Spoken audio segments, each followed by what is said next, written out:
တခါတော့ကရန်ဘူးလို့ခေါ်တဲ့ရွာကြီးတရွာမှာစူမန်လို့ခေါ်တဲ့အမျိုးသမီးတယောက်ရှိခဲ့ပါတယ်။စူမန်ရဲ့ဘဝကတကယ်ကိုခက်ခဲကြမ်းတမ်းလှပါတယ်။သူမဟာခင်မွန်းတဲ့ဆုံးမသွားပြီးတဲ့နောက်မှာအရွယ်မရောက်သေးတဲ့ကလေးနှစ်ယောက်ကိုတကူရဲရုံးကယ်ရှာဖွေကျွေးမွေးနေရသူဖြစ်ပါတယ်။နေ့စဉ်နေ့တိုင်းမနဲ့ကြက်မတုံကြီးအချိန်လေးကထဟင်းသီးဟင်းရွက်တွေကိုရေးစေတန်စင်ချင်းအောင်နဲ့ထည့်ပြီးရွာစီတွေကိုသွားပါတယ်။နေဘူးကျဲကျဲထဲမှာတနေ့ကုန်ထိုင်အောင်နေပေမဲ့ရတဲ့ဝင်ငွေကတော့တနေ့ကိုရူပီ20လောက်ပဲရကြတယ်။ဒီဝင်ငွေလေးနဲ့သူမရဲ့ကလေးနှစ်ယောက်ကိုထမင်းဝအောင်မကျွေးနိုင်သလိုကြောင်စရိတ်စားအုပ်ဖို့မြေပြူဖိုးတွေအတွက်လည်းအမြဲတမ်းပူပန်နေရတယ်။တခါတလေဆိုရင်ဟင်းရှိရင်ထမင်းမရှိထမင်းရှိရင်ဟင်းမရှိဆိုတဲ့ဆင်းရဲတဲ့ဘဝကိုဖြတ်သန်းနေရပါမယ်။စူမဟန်ဘယ်တော့မှမကောင်းမှုကိုမလုပ်ခဲ့ပါဘူး။သူမမှာခိုင်မာတဲ့ယုံကြည်ချက်တစ်ခုရှိတယ်။အဲ့ဒါကတော့ဖရာသခင်ဟာရိုးသားသူတွေကိုဘယ်တော့မှပြစ်ပယ်ထားမှာမဟုတ်ဘူး။ရိုးသားမှုနဲ့စ조사မှုကဒါအဓိကပါဆိုတဲ့စိတ်ဓာတ်ပါပဲ။ဒီနေ့မှာတော့ရွာတွေကိုထူးခြားတဲ့ဧည့်သည်တယောက်ရောက်လာပါတယ်။သူကတော့အဝိအစားတွေဟောင်းနေနေတဲ့ယတိအဖိုးတစ်ပါးဖြစ်ပါတယ်။ရသေးကြီးရဲ့သင်္ကန်းတွေကဆုပ်ပြက်နေပြီးဖုံးနေပေးချင်နေပေမဲ့သူ့ရဲ့မျက်နှာကတော့ဖရာရဲ့တရားရဲ့ကြောက်ကြည်လင်ဝင်းပါနေပါတယ်။ရသေးဟာလူတွေကြည်ကြည်တိုးနေတဲ့ဈေးလမ်းမှာတိုင်းလျှောက်သွားနေရင်သူ့လက်ထဲကတောက်ပနေတဲ့ချွေလွတ်စုပ်တကွင်းကိုတမင်သက်သက်မြေကြီးပေါ်ပစ်ရှာလိုက်ပါတယ်။တောင်းဆိုတဲ့အတန်းနဲ့အတူချွေလွတ်စုပ်လေးဟာဖုံဖုံနေကြတဲ့မှာပြုတ်ကျသွားတယ်။အဲဒီအနီးနားမှာရွာကနာမည်ကြီးလောဘအိုးကုန်းစုံဆိုင်ပိုင်ရှင်ဒီရူဆိုတဲ့လူကရှိနေတယ်။ဒီရူဆိုတာကဈေးထဲမှာဈေးတကူလို့နာမည်ကြီးပြီးလူတွေကိုအလေးခိုးဈေးတင်ရောင်းပြီးချမ်းသာနေတဲ့သူပါ။ဒီရူကရွှေလက်စုပ်ပြုတ်ကျသွားတာကိုမြင်လိုက်တာနဲ့မျက်လုံးတွေအယောင်တောက်လာတယ်။သူကစိတ်ထဲကနေတွက်ချက်လိုက်တယ်။ဟာရွှေလက်စုပ်အစ်စ်ပဲကြောက်ကြီးလဲပါတယ်ဆိုတော့တော်တော်တန်ဖိုးကြီးမဲ့ပုံပဲ။ထောက်ကိုသာရောင်းလိုက်ရရင်ငါးဆိုင်အတွက်ပစ္စည်းတွေအများကြီးထပ်တင်လို့ရပြီ။ဒါပေမဲ့အခုချက်ချင်းကောက်လိုက်ရင်လူတွေမြင်သွားလိမ့်မယ်။ခဏနေမှလူလိရင်ကောက်ယူလိုက်မယ်ဆိုပြီးလောဘစိတ်နဲ့အကြမ်းထုတ်ကဟိုကြည့်တီလုံးနေတယ်။အဲဒီရှေ့မှာပဲဟင်းရတဲ့စူမန်ကလည်းသူ့ဆိုင်ရှိကဖြတ်သွားတဲ့သေးစီကနေတစုံတစ်ခုပြုတ်ကျသွားတာတွေ့လိုက်တယ်။တေးချကြည့်လိုက်တော့ထောက်ပနေတဲ့ချွေတဲ့စုပ်တကွင်းဖြစ်နေတာကိုတွေ့သွားတယ်။တခဏတော့စူမန်ရဲ့စိတ်ထဲမှာမကောင်းဆိုးဝါးရဲ့သွေးဆောင်မှုလိုမျိုးအတွေ့တစ်ခုဝင်လာခဲ့ဖို့တဲ့။အိတ်လက်စုပ်ကိုကောက်ပြီးရောင်းလိုက်ရင်ငါကလေးတွေအတွက်ចောင်းစရိတ်တွေအဝိစားအသစ်တွေဝယ်ပေးလို့ရပြီ။ငါတို့ဘဝဒီဆင်းရဲဒုက္ခနဲ့ရှင်းရှင်းလွတ်မြောက်သွားနိုင်ပြီလို့တွေးလိုက်မိတယ်။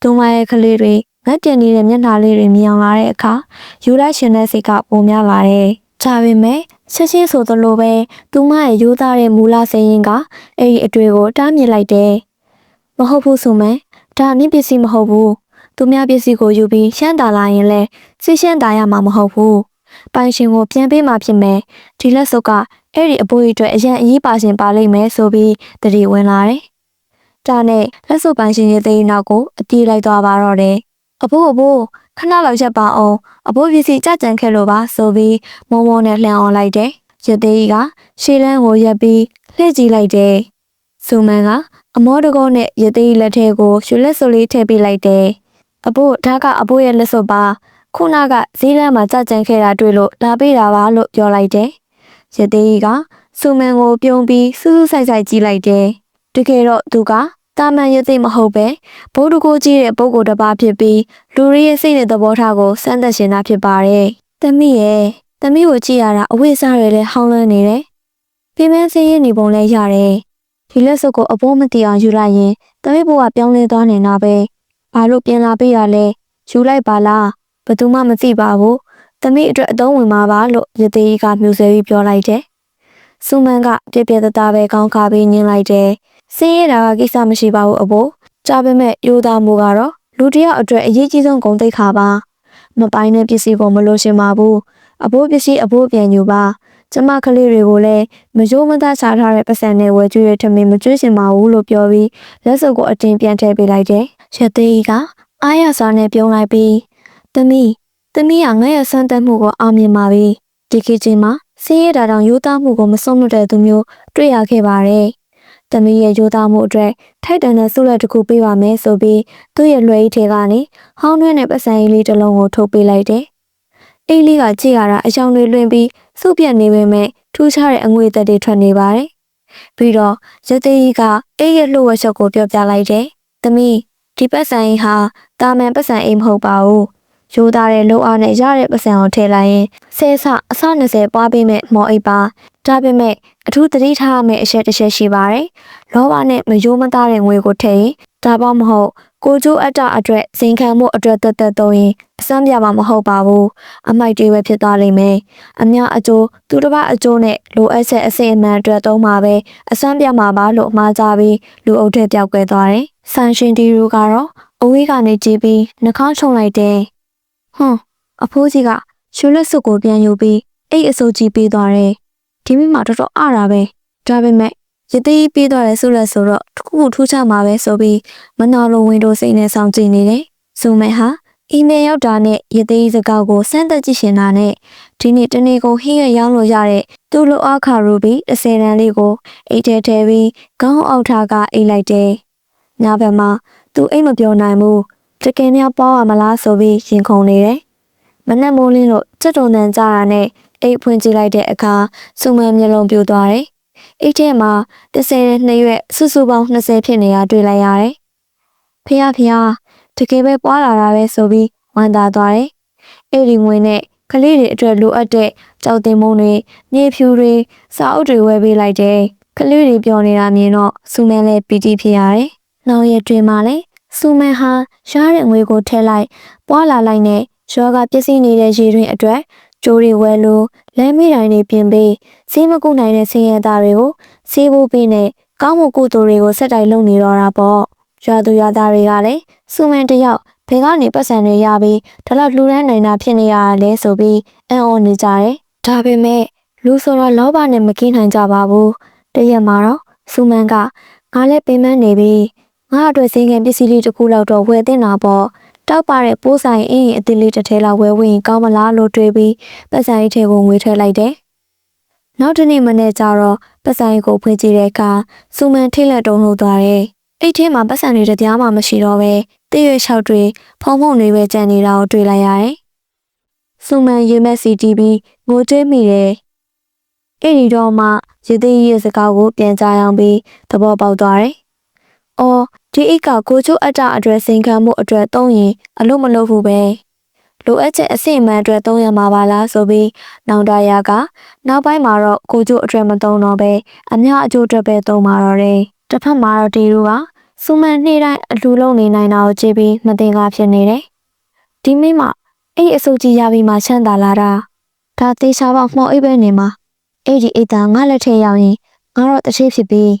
မြို့ထဲမှာတိုက်နဲ့ကားနဲ့နေလို့ရပြီဆိုပြီးမကောင်းတဲ့အကြံထုတ်ပါတော့တယ်။တညမှာတော့လာမိုင်ညာကိုအခွင့်ကောင်းယူပြီးစူမန်အိတ်နေတာကိုတိတ်တိတ်လေးဝင်စူမန်အိတ်ပြောနေတော့ခေါင်းအောက်ကအိတ်ကိုခိုးယူပြီးထွက်ပြေးသွားပါတော့တယ်။အိတ်ကိုရတော့ဒီလူကအရန်ပြောသွားပြီးအင်ပြန်ရောက်တာနဲ့သူ့အခန်းတကားပိတ်ပတင်းပေါက်တွေပါပိတ်လိုက်တယ်။ငါကတော့တတိဖြစ်ပြီးစူမန်တို့30ရန်နေမထည့်ဘူး။ငါမင်းနေတဲ့လူတွေကိုလင်းယူထားတဲ့ငွေမဲ့1000ထည့်လိုက်မယ်။မနေ့ကျရင်တင်းရာရှိပြီးပွားနေမှာပဲဆိုပြီးအိတ်ထဲကိုငွေတွေအတင်းထိုးထည့်လိုက်တယ်။အိတ်ကပြည့်ကျက်နေပေမဲ့အတင်းထိုးတယ်ပြီးခေါင်းအောက်ထားကအိမ်မက်လလမတ်နေတော့တယ်။မနက်မိုးလင်းတော့ဒီရူမျောလင်းတကြီးအိတ်ကိုဖွင့်ကြည့်လိုက်တဲ့အခါငွေတွေအစားအမိုက်တွေစုတွေသစ်ရွက်ချောက်တွေနဲ့ကြောက်ခဲတွေကိုပဲတွေ့လိုက်ရတယ်။ဒီရူဒေါသထွက်ပြီးငါပတ်စံတွေကုန်ပါပြီ။ဒီအိတ်ကဘာလို့အလုံးမလုပ်တာလဲ။ဟိုမိမကြတော့အလုံးလုပ်ပြီးငါကြမှာဘာလို့အမိုက်ဖြစ်ရလဲဆိုပြီးဒေါသတကြီးစဉ်းစားတယ်။ပြီးတော့မှသူအကြံတစ်ခုရသွားတယ်။အော်ဟိုရသေးပြောတာကရိုးသားတဲ့ငွေမှရမယ်ဆိုတာကိုပြီးတော့ကောင်းမှုလုံးမှရမယ်ဆိုတာကိုရတယ်ငါရိုးသားရှင်အောင်ဆောင်ပြီးဟန်ဆောင်ကောင်းမှုလုပ်ရင်ရမှာပဲဆိုပြီးညံညံနဲ့ထိုးလိုက်တယ်။ဒါနဲ့သူ့အိမ်ငါးစီကရိုးရိုးသားသားရတဲ့90တန်းကိုထည့်လိုက်တော့တရားဖြစ်လာတွေ့ရတယ်။ဒီလိုပြောသွားပြီးငါအကျံအောင်မြင်ပြီဆိုပြီးရွာရဲလျှောက်သွားက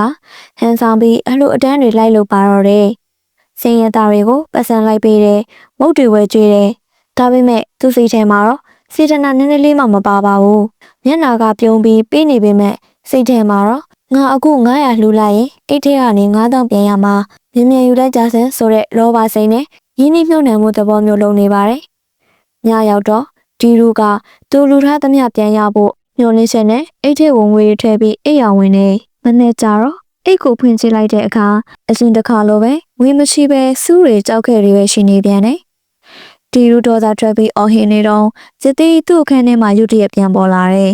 ။တီရူမင်းဘာလို့အော်နေရလဲလို့မေးတယ်။တီရူကကျွန်တော်အလူတွေလုပ်တယ်လူတွေကိုကူညီတယ်ဒါပေမဲ့အိတ်ကကျွန်တော်ငွေတွေကိုစားသွားတယ်အဘိုးကြီးကျွန်တော်ကိုလိန်တယ်လို့ဆွဆွဲတယ်ရသေးကြီးကပြုံးပြီးလေးနဲ့တဲ့အနံနဲ့ဆုံးမလိုက်တယ်တီရူဒီအိတ်ကမင်းရဲ့အပေါ်ရဟန်ဆောင်မှုကိုမကြိုက်ဘူးအတွင်းစိတ်ကရိုးသားမှုနဲ့စေနာကိုပဲလက်ခံတာမင်းကအပေါ်ရံမဲ့လှူပြီးစိတ်ထဲမှာလောဘတက်နေလို့ပြန်လိုချင်တဲ့စိတ်နဲ့လှူလို့အခုလိုဖြစ်ရတာ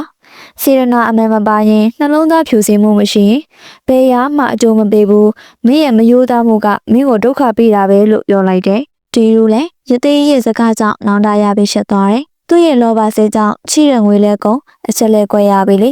သူကပတ်စံအိတ်ကိုယူပြီးစုမန်အင်ကိုပြေးသွားတယ်စုမန်ကိုအိပ်ပြန်ပေးပြီးတောင်းပန်လိုက်တယ်စုမန်ရဲ့ကြုံမှားသွားပါတယ်ခွင့်လို့ပါလို့ပြောတယ်စုမန်ကသဘောထားကြီးစွာနဲ့ခွင့်လွှတ်လိုက်တယ်အဲဒီအချိန်မှာရသေးရောက်လာပြီးစုမန်ကိုပြောတယ်။သမီးရဲ့ရိုးသားမှုကအကြီးမားဆုံးမော်အစမ်းပါပဲ။ဒီအိမ်မရှိလဲသမီးရဲ့လုပ်ငန်းတွေအောင်မြင်လာပါလိမ့်မယ်။ဒီအိတ်ကလူရီရဲ့စိတ်ကိုစမ်းသပ်ဖို့ပဲသုံးလာပါ။အခုအဖိုးပြန်ယူသွားပါတော့မယ်လို့ပြောပြီးအိတ်ကိုပြန်ယူသွားတယ်။အဲဒီနောက်ပိုင်းစုမန်ရဲ့ဟင်းရွက်ဆိုင်လေးဟာလူရီစီကားလာပြီးရောင်းကောင်းလာတယ်။သူမရဲ့ရိုးသားမှုကြောင့်လူတိုင်းကသူမဆိုင်မှာပဲလာဝဲကြတော့တတိမလေးဖြစ်လာသလိုသူမရဲ့ကလေးတွေလည်းပညာတတ်ကြီးတွေဖြစ်လာကြတယ်။ဒီလိုလေအဲ့ဒီနေ့ကစားပြီးလောဘစိတ်ကိုလျှော့မကောင်းတာတွေမလုပ်တော့ပဲရိုးရိုးသားသားလောက်ကင်စားတော့တက်လာပါတော့တယ်။ဇလန်လေးကတော့ရိုးသားမှုနဲ့စေနာမှန်ကန်မှုဟာအကောင်းဆုံးသောအောင်မြင်မှုလမ်းကြောင်းဖြစ်တယ်။ဟန်ဆောင်မှုနဲ့လောဘကတော့ပစ္စည်းရှင်းကိုသာပေးတယ်ဆိုတာကိုမိမောင်းထိုးပြရင်ပြီးဆုံးသွားပါတော့တယ်ကွယ်။